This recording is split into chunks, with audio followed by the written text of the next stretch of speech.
بسم الله الرحمن الرحيم.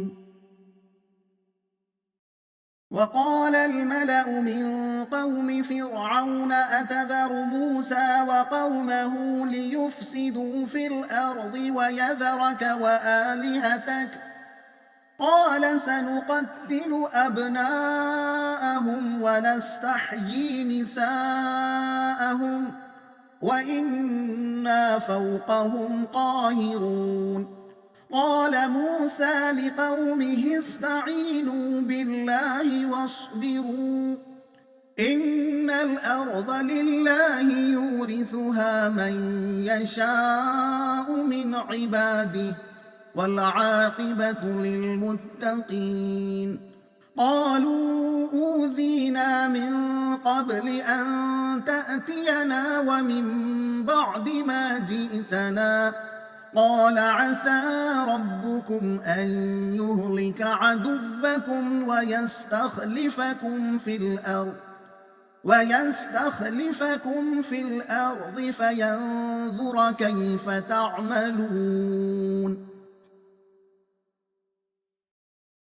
مضمون: سخت سے سخت مصائب میں بھی اہل ایمان کا بھروسہ اللہ ہی پر ہونا چاہیے۔ مطلب جادوگروں کے منظر عام پر ایمان قبول کر لینے سے اندیشہ ہوا کہ اب بنی اسرائیل اپنے دین کی اشاعت شروع کر دیں گے، تو فرعون نے حکم دیا کہ ان کے بیٹوں کو قتل کر دیا جائے اور بیٹیوں کو زندہ چھوڑا جائے۔ بنی اسرائیل کے لیے اب بڑی کٹھن آزمائش تھی۔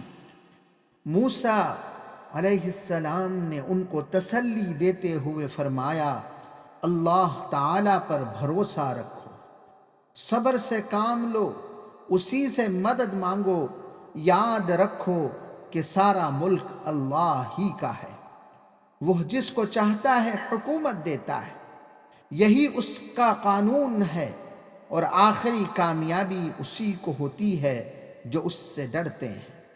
اب وہ وقت قریب آ گیا ہے کہ وہ تم کو ان کا جانشین بنا دے گا اور پھر دیکھے گا کہ اس وقت تم کیسے عمل کرتے ہو۔